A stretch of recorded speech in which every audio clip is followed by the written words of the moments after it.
న్యాయాధిపతుల గ్రంథం, భక్తులు రాసిన న్యాయాధిపతుల గ్రంథం 4వ అధ్యాయం 4వ వచనం చదువుకుందాం. ఆ కాలమున లప్పీదోతునకు భార్య అయిన దెబోరా అను ప్రవక్తి ఇశ్రాయేలీయులకు న్యాయాధిపతునిగా ఉండేను. చిన్న ప్రార్థన చేసుకుందాం. ప్రేమ స్వరూపుడు అయిన మా తండ్రి, మహాపరిశుద్ధుడు అయిన మా తండ్రి, ప్రణతులు స్తుతులు స్తోత్రములయ్య. ఈవేళ తండ్రి పునరుద్ధాన దినము, పరిశుద్ధాత్మ కుమ్మరింపు దినము, ప్రభు దినము, ఆరాధన దినము గనక, వెలుగు దినము గనక ఏ రోజు కన్నా ఈ రోజే గొప్ప అని మీరు సెలవిచ్చారు కనుక ఆదివారము ఆరాధనకు వచ్చిన వారికి 7 దీవెనలు దయచేయండి. వచ్చిన వారందరి భక్తి విశ్వాసం వృద్ధి చేయండి. మీ పరిశుద్ధాత్మ శక్తి వల్ల మీ రూపురేఖలు, మీ శుభ గుణాలు అందండి. వాక్యము ద్వారా మాతో మాట్లాడండి. మా నోటికి తోడుగా ఉండండి. మీ కృప ద్వారా మమ్మలను బలపరచండి. వాక్యమై ఉన్న యేసు నామమున వేడుకొనుచున్నాము తండ్రి, ఆమేన్. అందరికీ మరణాత. ఈరోజు న్యాయాధిపతుల గ్రంథంలో నుంచి దెబోరా అనే తాలిమి గల తల్లి గురించి మనం ధ్యానం చేసుకుందాం. న్యాయాధిపతుల గ్రంథము గురించి దైవజనులు దేవదాసయ్య గారు 3 పేర్లు న్యాయాధిపతుల గ్రంథానికి 3 పేర్లు పెట్టారు. అందులో ఒక పేరు గాఢాంధకారమైన గ్రంథం. ఏ గ్రంథం అంట? గాఢాంధకారమైన గ్రంథం. రెండవ పేరు విచార సంబంధ సంగతులు కలిగిన గ్రంథం. విచార సంబంధమైన సంగతులు కలిగిన గ్రంథం. మూడవ మాట తప్పిపోయిన కుమారుని యొక్క గ్రంథమని దేవదాసయ్య గారు ఈ 3 పేర్లు పెట్టారు. ఎందుకు ఈ 3 పేర్లు పెట్టారంటే మిక్కిలి విచారకరమైన సంగతులు ఈ గ్రంథములో వ్రాయబడి ఉండుటను బట్టి ఈ పేర్లు పెట్టారు. న్యాయాధిపతుల గ్రంథాన్ని 4 భాగాలుగా మీకు వివరిస్తున్నాను. ఈ న్యాయాధిపతుల గ్రంథాన్ని 4 భాగాలుగా చెప్పుకోవచ్చంట. అందులో ఒక భాగం ఇశ్రాయేలీయులు దేవుని విడిచిపెట్టుట. ఒక భాగం చెప్పండి. ఇశ్రాయేలీయులు దేవుని విడిచిపెట్టుట. రెండవ భాగం ఇశ్రాయేలీయులు దేవుని మీద ఆనుకొనకపోవుట. ఆనుకొనకపోవుట. మూడవ భాగం ఏంటంటే ఇశ్రాయేలీయులు సరి అయిన క్రమములో లేకపోవుట. ఇశ్రాయేలీయులు సరి అయిన క్రమములో లేకపోవుట. నాలుగో భాగం ఇశ్రాయేలీయులు తిరిగి రక్షింపబడుట. తిరిగి రక్షింపబడుట. ఈ న్యాయాధిపతుల గ్రంథములో ఉన్న ఒక తల్లి, ఒక తాళిమి గల తల్లి కనబడుతూ ఉన్నారు. ఈరోజు ఆ తాళిమి గల తల్లి గురించి విందాము. ఎందుకు ఒకసారి 4వ అధ్యాయం న్యాయాధిపతుల గ్రంథము 4వ అధ్యాయం మీరు చూస్తే, ఏహూదు మరణమైన తర్వాత ఇశ్రాయేలీయులు ఎంతను యెహోవా దృష్టికి దోషులుగా ఉన్నారు. దేవుని దృష్టికి ఇశ్రాయేలీయులు ఎలా ఉన్నారంటే దోషులుగా ఉన్నారు. ఎలా ఉన్నారంట? దోషులుగా ఉన్నారు. వారి హృదయం దేవునికి దూరంగా ఉంది. ఇశ్రాయేలీయుల హృదయం దేవునికి దూరంగా ఉంది. అందుకే దేవుడట 4వ అధ్యాయంలో ఒక రాజుకు అప్పగించాడు.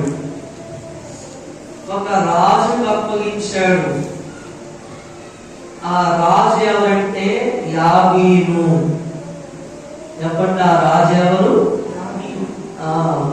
2వ వచనం, యెహోవా హాసోరులో 7 కనాను రాజైన యాబీను చేతికి వారిని అప్పగించారు. వారు దేవుణ్ణే మర్చిపోయేవారిగా, వారు దేవుని మీదే తిరుగుబాటు చేసేవారిగా, వారు దేవుని దృష్టికి దోషులుగా ఉన్నారు. కనుక 4వ అధ్యాయంలోనే ఒక మాట రాయించాడు దేవుడు. ఏంటంటే మిగుల చెడ్డవారిగా ఉన్నారు. న్యాయాధిపతుల గ్రంథం 2వ అధ్యాయం 19వ వచనంలో,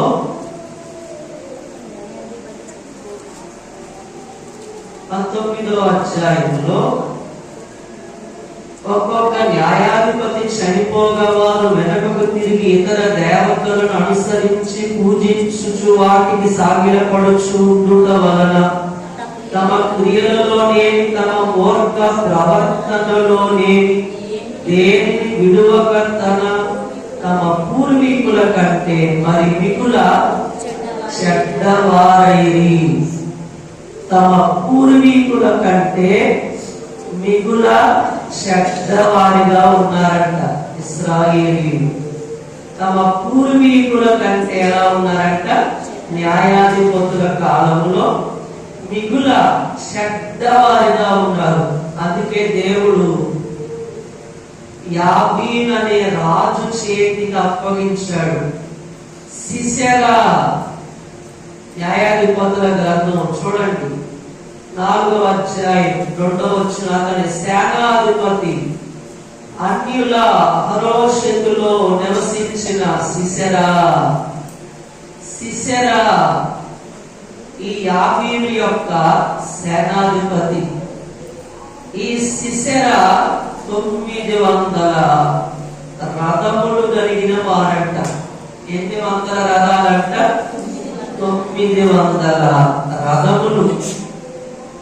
ఎన్ని సంవత్సరాలు వారిని బాధ పెట్టారంటే 21 సంవత్సరాలు కఠినమైన శ్రమ పెట్టారంట.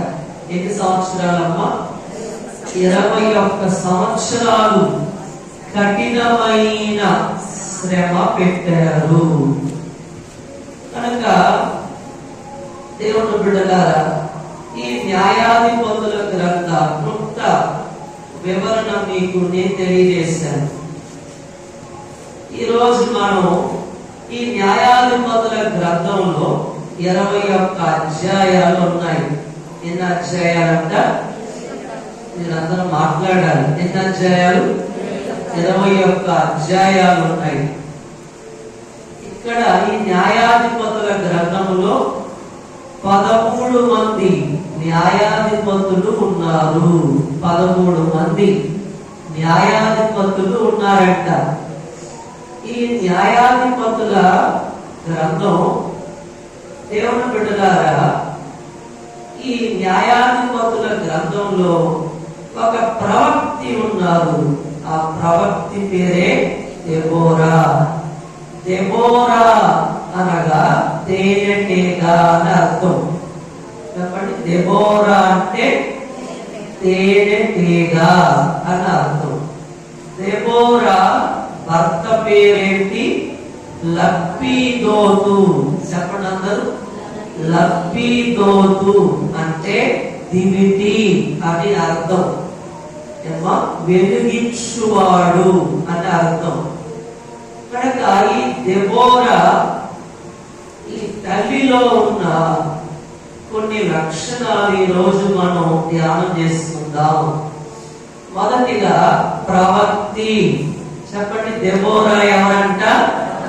ప్రవక్తి. బైబిల్ గ్రంథములో మీరు న్యాయాధిపతుల గ్రంథంలో ఈ పేరు మీరు చూడొచ్చు, ప్రవక్తి అని. 4వ అధ్యాయం 4వ వచనం. ఆ కాలమున లప్పీదోతునకు భార్య అయిన దెబోరా అను ప్రవక్తి ఇశ్రాయేలీయులకు న్యాయాధిపతినిగా ఉండే. ప్రవక్తి అని బైబిల్లో రాయబడి ఉంది. ప్రవక్తి అంటే దీర్ఘదర్శి.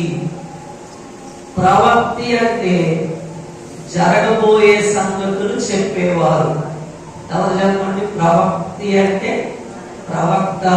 ప్రవక్తి అంటే జరగబోయే సంగతులు చెప్పేవారిని ఏమంటారంట? ప్రవక్తి, ప్రవక్త అని అంటారు. బైబిల్లో ఎంతమంది ప్రవక్తులు ఉన్నారో మీరు చెప్తారా? ఎంతమంది ప్రవక్తులు ఉన్నారు? పరిశుద్ధుడైన మోషే గారు రాసిన నిర్గమాకాండం 15వ అధ్యాయం 20వ వచనం. 15వ అధ్యాయం 20వ వచనం. మిరియాము అనే ఒక ప్రవక్తి ఉన్నారు బైబిల్ గ్రంథంలో. అలాగే పరిశుద్ధుడైన లూకా గారు రాసిన సువార్త 2వ అధ్యాయం 36వ వచనంలో అన్నా అనే ప్రవక్తి ఉన్నారు. అన్నా అనే ప్రవక్తి. అలాగే రాజుల 2వ గ్రంథము, భక్తులు రాసిన రాజుల 2వ గ్రంథం 22వ అధ్యాయం 14వ వచనంలో కాబట్టి యాజకుడైన హిల్కీయాయును, అహికామును, అక్బోరును, షాపానును, ఆసాయాయును ప్రవక్తి హుల్దా. అక్కడ ఏముందంటే హుల్దా ఒక ప్రవక్తి అని వాక్యములో ఉంది. దేవుని బిడ్డలారా, దెబోరా ఒక ప్రవక్తి. ఇంకా ఫిలిప్పు కుమార్తెలు ఉన్నారు. వారు ఫిలిప్పు గారి కంట 4 కుమార్తెలు. 4 కూడా ప్రవచించువారే. చెప్పండి, 4 ఎవరంట? 4 కూడా ప్రవచించువారు అని మనం గమనిస్తూ ఉన్నాము. కనుక దెబోరా ఎవరంట? ఒక ప్రవక్తిగా మనం గమనించాలి. 2వ మాట న్యాయాధిపతి. న్యాయాధిపతిని. దెబోరా ఎవరంట? న్యాయాధిపతిని అని మీకు తెలియజేస్తున్నారు. కనుక న్యాయాధిపతి కనుక న్యాయము తీర్చేవారు. న్యాయాధిపతి అంటే రక్షించేవారు, న్యాయము తీర్చేవారుగా ఈ దెబోరా కనబడుతూ ఉన్నారు. దేవుని బిడ్డలారా, దైవజనుడు దేవదాసయ్య గారు కూడా తెలియజేశారు. ఏమన్నారంటే యేసు ప్రభు వారంట న్యాయాధిపతిగా వస్తారంట. ఎలా వస్తారు? ఒక రాకడ న్యాయాధిపతిగా వచ్చే రాకడా అన్నారు. యేసు ప్రభువారు జడ్జిగా వస్తారు, న్యాయాధిపతిగా వస్తారు. కనుక ఈ దెబోరా న్యాయాధిపతినిగా మనం చూస్తున్నాం. కనుక ఈమె సరళ వృక్షము క్రింద తీర్పు తీర్చినట్లు వాక్యములో ఉంది. ఎక్కడంతా ఈమె సరళ వృక్షము క్రింద తీర్పు తీర్చినట్లు వాక్యములో రాయబడి ఉంది. కనుక న్యాయాధిపతి దెబోరా, న్యాయాధిపతిని. ఎక్కడ కూర్చుందంట? ఎక్కడ కూర్చొని తీర్పు తీర్చేది? సరళ వృక్షము క్రింద కూర్చొని తీర్పు తీర్చే తల్లిగా ఉంది. అలాగే మూడో మాట, ఇశ్రాయేలీయులకు తల్లి. చెప్పండి, ఇశ్రాయేలీయులకు తల్లి. వాక్యంలో మీరే చూడండి, భక్తులు రాసిన న్యాయాధిపతుల గ్రంథం 5వ అధ్యాయం 7వ వచనం. 5వ అధ్యాయము 7వ వచనం.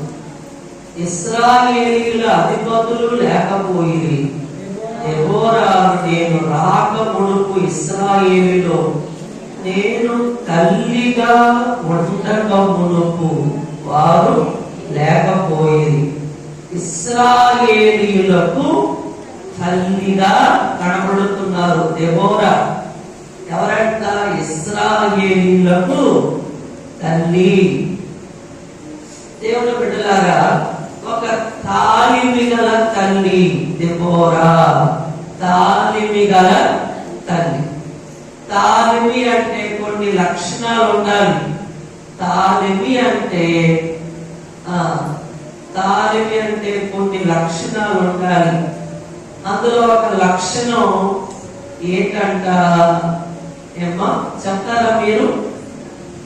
తాలిమి అంటే ఒక 5 లక్షణాలు మీకు తెలియజేస్తాను. తాలిమి అంటే ఏంటి? సహనం. చెప్పండి, సహనం.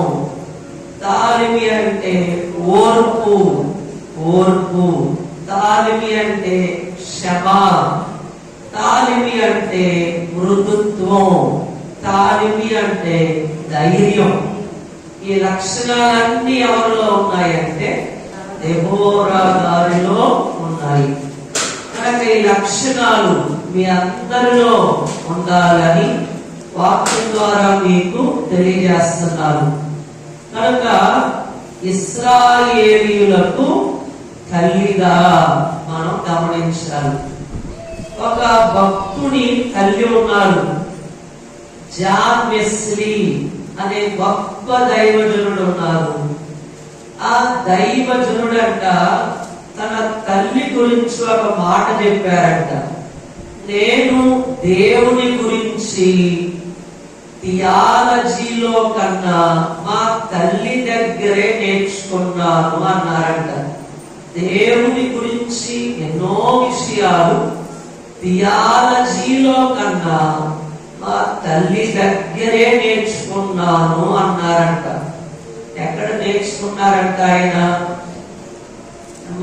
థియాలజీలో కన్నా తన తల్లి దగ్గర నేర్చుకున్నారు.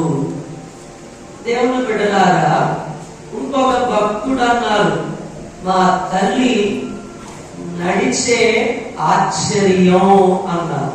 మా తల్లి నడిచే ఆశ్చర్యము అని చెప్పారు. దేవుని బిడ్డలారా, ఒక తల్లిగా బిడ్డల్ని ఎలా పెంచాలి? మీరు ఎలా పెంచుతున్నారు? యొక్కబేదు అనే తల్లంట ఉగ్గుపాలతోనే భక్తి విశ్వాసం మోషేలో నింపిందంట. యొక్కబేదు అనే తల్లి ఉగ్గుపాలతోనే భక్తి విశ్వాసం నింపిందంట.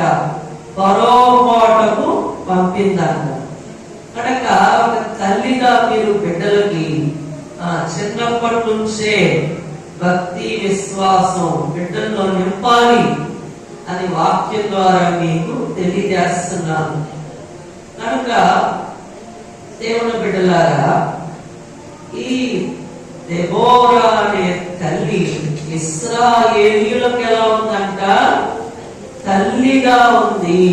ఇశ్రాయేలీయులకు తల్లి అని మీ అందరికీ మూడో మాటగా నేను జ్ఞాపకం చేస్తున్నాను. అలాగే నాలుగో మాట వాక్యంలో మనం చూస్తే, నాలుగో మాట న్యాయాధిపతుల గ్రంథం 4వ అధ్యాయం 6వ వచనం. ఆమె నఫ్తాలి కెదెషులో నుండి అబీనోయము కుమారుడైన బారాకును పిలవనంపించి అతనితో ఇట్లని, నీవు వెళ్ళి నఫ్తాలీలలోను జెబూలూనీలలోను 10,000 మంది మనుషులను తాబోరు కొండ యొద్దకు రప్పించు. బారాకును ప్రోత్సహించిందంట, లేదా ఇతరులను ప్రోత్సహించేది దెబోరా.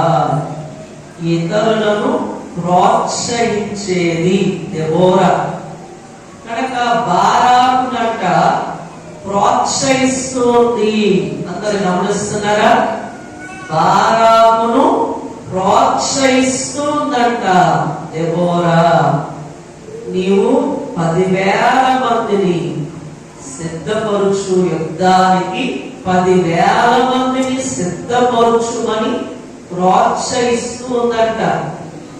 కనుక దేవుని బిడ్డలారా, ఈ బారాకు పిరికివాడుగా మనం చూస్తూ ఉన్నాము. బారాకు ఏమంటున్నాడంట?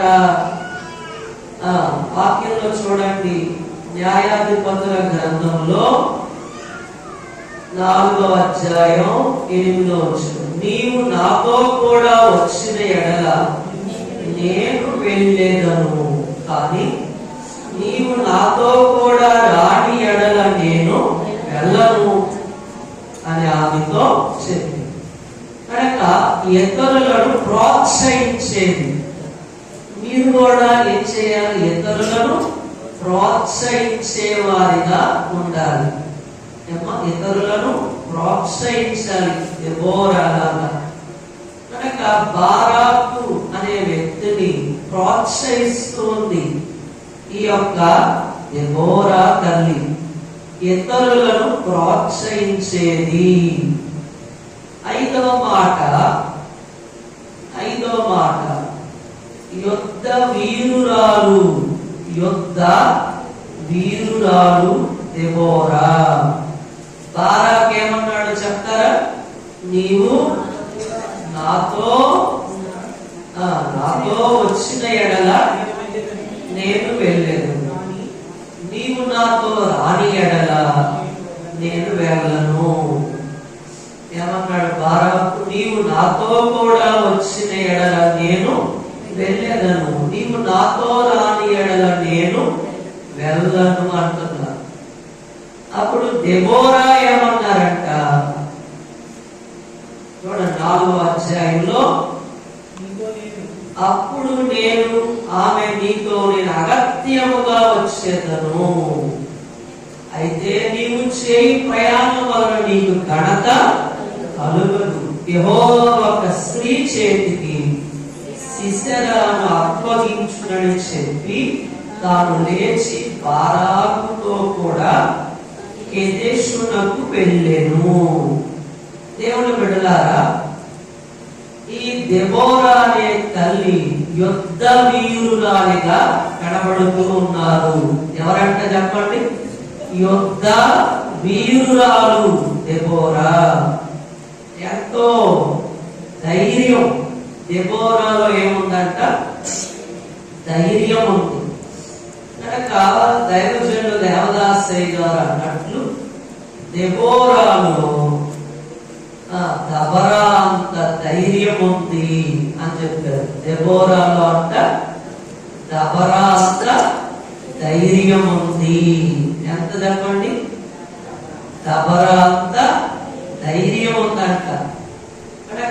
అందరిలో ఎంత ధైర్యం ఉంది? దబరా అంత ధైర్యం ఉందా మీకు? దబరా తెలుసా మీకు? దబరా అంత ధైర్యం ఉందా? ఇంకో మాట కూడా మీకు చెప్తాను. దెబోరాను చూస్తే దెయ్యాలకు గాబరా. దెబోరాను చూస్తే దెయ్యాలకు గాబరా. అంటే దెబోరాను చూస్తే దెయ్యాలకంట భయం, గాబరా. దెయ్యాలు పరిగెత్తుతాయన్నమాట దెబోరాను చూస్తే. కనుక అంత ధైర్యం దెబోరా గారిలో ఉంది. యుద్ధ వీరురాలు అని మనం చూస్తున్నాం. దేవుని బిడ్డలారా, 4వ అధ్యాయం చూడండి. 4వ అధ్యాయంలో దేవుడే యుద్ధం చేశాడని చూస్తున్నాం. అమ్మా, సిసెరాతో ఆయన సైన్యంతో 900 రథాలు తీసుకుని వచ్చిన ఆయనతో ఎవరు యుద్ధం చేశారంట? దేవుడే యుద్ధం చేశాడు. అమ్మ చెప్పండి, ఎవరు యుద్ధం చేశారంట? అందరూ మాట్లాడారు. దేవుడే యుద్ధం చేశాడు. మీరు వాక్యంలో చూస్తే చూడండి, పరిశుద్ధ గ్రంథంలో 15వ వచనం, బారాకు వారిని హతము చేయనట్లు యెహోవా సిసెరాను అతని రథములన్నిటిని అతని సర్వసేనను కలవరపరచగా సిసెరా తన రథము దిగి కాలి నడకను పారిపోయేను. బారాకు ఆ రథములను సేనను అన్నిల హరోషెతు వరకు కర్మగా సిసెరా యొక్క సర్వసేనయు కత్తివాత కూలెను. ఒక్కడైనను మిగిలి ఉండలేదు. ఒక్కడు కూడా మిగిలి ఉండలేదంట. ఒక్కరు కూడా మిగిలి ఉండలేదు. ఎవరు యుద్ధం చేశారంట? దేవుడే యుద్ధం చేశారంట. ఒకసారి మీరు వాక్యంలో చూడండి, న్యాయాధిపతుల గ్రంథం 5వ అధ్యాయం 20వ వచనంలో, నక్షత్రములు ఆకాశము నుండి యుద్ధము చేసెను. ఎవరు యుద్ధం చేశారంట? చెప్పాలమ్మా. నక్షత్రములు ఆకాశము నుండి యుద్ధము చేసెను. అనగా నక్షత్రములు అంటే దేవదూతలు. నక్షత్రాలు అంటే ఎవరు? దేవదూతలు యుద్ధం చేశారంట. కనుక యుద్ధానికి సహాయపడ్డారు, యుద్ధము చేయుటకు సహాయపడ్డారు. దైవజనులు దేవదాసయ్య గారు ఏమన్నారంటే, విశ్వాసుల కంట దేవదూతలు సహాయపడతారంట. విశ్వాసులకి దేవుని దూతలు సహాయపడతారు, అవిశ్వాసులకు దేవుని దూతలు సహాయపడుటకు ఇష్టపడరు అన్నారు. విశ్వాసులకు దేవుని దూతలు సహాయపడతారు, అవిశ్వాసులకు దేవుని దూతలు సహాయపడుటకు ఇష్టపడరు. కనుక మీకు విశ్వాసం ఉంటే వారు సహాయం చేస్తారంట. విశ్వాసం లేకపోతే సహాయపడరు. విశ్వాసం కలిగి ఉంటే దేవదూతలు సహాయపడతారు, విశ్వాసం లేకపోతే వారు సహాయపడరు అని దైవజనులు దేవదాసయ్య గారు చెప్పారు. కనుక దేవుని బిడ్డలారా, ఇంకా మీరు వాక్యంలో చూస్తే ఇశ్రాయేలీయులకు సహాయకులు ఆకాశ నక్షత్రాలు అన్నారు అయ్య గారు. మనకు సహాయకులు దేవదూతలు. కనుక నక్షత్రములు ఆకాశము నుండి యుద్ధము చేసేను. దేవదూతలు యుద్ధము చేసిన వారై ఉన్నారు, సహాయపడిన వారై ఉన్నారు. దేవుని బిడ్డలారా, యుద్ధ వీరురాలు దెబోరా. ఈ సిసెరా ఏమయ్యాడంట? పారిపోయాడంట. అమ్మా, ఎక్కడికి పారిపోయాడు? చూడండి 17వ వచనం. కనుక హసోరు రాజైన యాబీనుకును కయీనీయుడైన హెబెరు వంశస్థులకును సమాధానం కలిగి ఉండెను గనక సిసెరా కాలి నడకను కయీనీయుడగు హెబెరు భార్య అయిన యాయేలు గుడారమునకు పారిపోయాడు. ఎక్కడికి పారిపోయాడంట? చెప్పాలి. యాయేలు గుడారమునకు పారిపోయాడు. అప్పుడు యాయేలంట సిసెరాను ఎదుర్కొనబోయి అతనిని చూచి, నా ఏలినవాడ, నా తట్టు తిరుగుము భయపడకమని చెప్పినందున అతడు ఆమె గుడారమున చొచ్చెను. ఆమె గొంగలితో, యాయేలు అనే స్త్రీ గొంగలితో అతని కప్పగా అతడు తప్పికొని ఉన్నాను, దయచేసి దాహమునకు కొంచెం నీళ్ళిమ్మని ఆమెను అడిగాను. కనుక ఆమె ఒక పాల బుడ్డి విప్పి అతనికి దాహం ఇచ్చి అతని కప్పుచుండగా అతడు గుడారపు ద్వారమున నిలిచి ఉండము. ఎవడే కాని చూడండి, ఎవడే కాని లోపలికి వచ్చి ఇక్కడ ఎవడైనా ఉన్నాడా అని నిన్ను అడిగిన ఎడల నీవు ఎవడను లేడని చెప్పవలెననెను. పిమ్మట హెబెరు భార్య అయిన యాయేలు గుడారపు మేకు తీసుకొని సుత్తె చేత పట్టుకొని అతని యొక్కకు మెల్లగా వచ్చి అతనికి అలసట చేత గాఢ నిద్ర కలిగి ఉండగా నేలకు దిగునట్లు ఆ మేకును అతని కణకల్లో దెబ్బొట్టిందంట. అమ్మా, మేకేం చేసింది? అర్థమవుతుందా? ఆ శత్రువును ఏం చేసిందంట? మనం మేకంటే ఏ మేక అనుకుంటున్నారు మీరు? గోడ కొట్టుకునే మేక కాదు. ఏ మేక అంట? గుడారపు మేకు. గుడారపు మేకు తీసుకొని ఏం చేసిందంట? కణక మీద పెట్టి కొడితే ఆ మేకంట నేలలోకి దిగిందంట. ఎక్కడ దిగిందంట? నేలలోకి దిగిందంట. ఈ రీతిగా శత్రువును హతమార్చింది యాయేలు అనే ఒక తల్లి. కనుక దేవుని బిడ్డలారా, దెబోరా యుద్ధ వీరురాలు. 6వ మాట, సాటి స్త్రీని హెచ్చించింది. సాటి స్త్రీని ఆమె ఏం చేసిందంట? హెచ్చించింది. ఒక ప్రవచనం చెప్పింది. ఏంటా ప్రవచనం?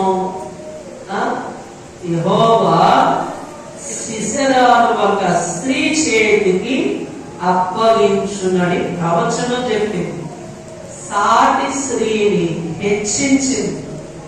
మీరేం చేస్తారు? సాటి స్త్రీలను హెచ్చిస్తారా? ఎంతమంది హెచ్చిస్తారు? సాటి స్త్రీలను ఎంతమంది గణపరుస్తారు? ఎంతమంది మెచ్చుకుంటారు? ఎంతమంది గణపరుస్తారు? చెప్పండి. సాటి స్త్రీలను. కనుక సాటి స్త్రీని హెచ్చించింది దెబోరా. 7వ మాట, స్తుతించిన స్త్రీ దెబోరా. ఏం చేసిందంట? స్తుతించిన స్త్రీ దెబోరా. న్యాయాధిపతుల గ్రంథం 5వ అధ్యాయం. ఆ దినమున దెబోరాయు అబీనోయము కుమారుడైన బారాకుని కీర్తన పాడిరి.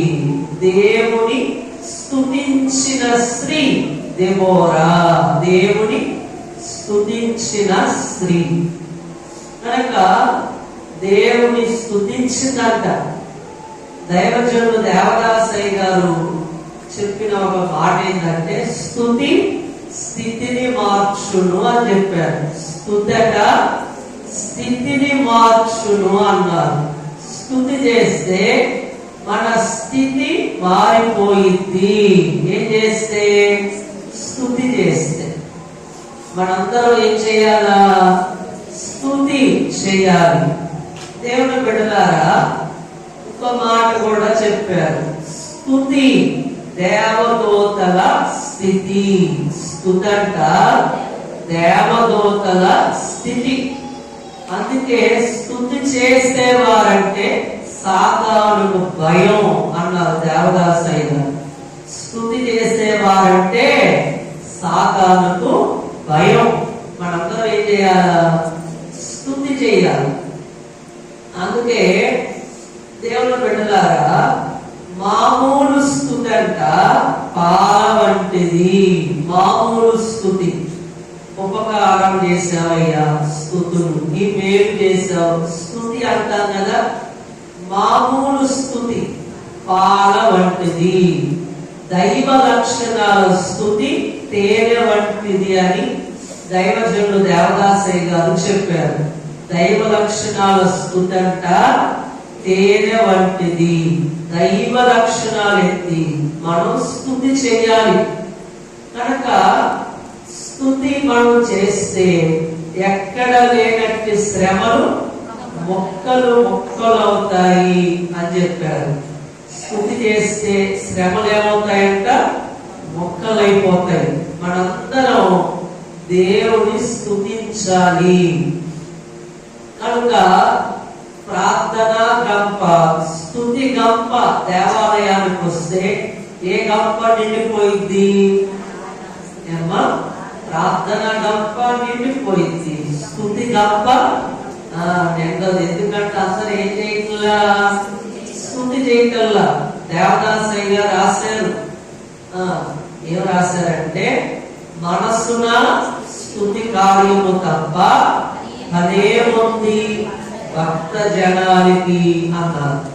మనస్సున మనం ఎప్పుడు ఏం చేయాలా? స్తుతి చేయాలా. కనుక స్తుతి మనందరం చేయాలి. కనుక మనందరం కూడా దెబోరాలాగా స్తుతి చేయాలని వాక్యం ద్వారా మీకు తెలియజేస్తున్నాను. కనుక దెబోరాలో ఉన్న 7 లక్షణాలు. మొదటి లక్షణం చెప్పాలి. మొదటి లక్షణం ప్రవక్తి. రెండవ లక్షణం న్యాయాధిపతిని. మూడవ లక్షణం ఇశ్రాయేలీయులకు తల్లి. నాలుగవ లక్షణం ఇతరులను ప్రోత్సహించేది. అలాగే ఐదవ లక్షణం యుద్ధ వీరురాలు. ఆరవ లక్షణం సాటి స్త్రీని హెచ్చించింది. ఏడవ లక్షణం దేవుని స్తుతించిన స్త్రీ దెబోరా. దెబోరాలో ఉన్న ఈ గొప్ప లక్షణాలు దేవుడు మనందరికి దయచేసి మనల్ని ఆత్మీయంగా బలపరుచునుగాక. ఆమేన్.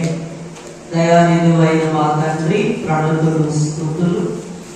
దెబోరా అనే తల్లిలో ఉన్న ఈ గొప్ప లక్షణాలు అయ్యా మా అందరికీ దయచేయండి. అయ్యా ప్రవక్తిగా, న్యాయాధిపతినిగా ఎలా దెబోరా గారు ఉన్నారు, ఇశ్రాయేలీయులకు తల్లిగా, సాటి స్త్రీని హెచ్చించిన తల్లిగా, యుద్ధ వీరురాలిగా ఎలా ఉన్నారో తండ్రి. అయ్యా మేము కూడా స్త్రీలైన తల్లులు కూడా దెబోరాలాగా స్తుతి చేసేవారిగా ఈ గొప్ప లక్షణాలు ప్రతి తల్లికి దయచేసి, మా అందరికి దయచేసి మమ్మల్ని రాకడ వేగం ఎక్కించండి. త్వరగా వచ్చుచున్న యేసు నామమున వేడుకొనుచున్నాము తండ్రి. ఆమేన్. మరణాత మరణాత.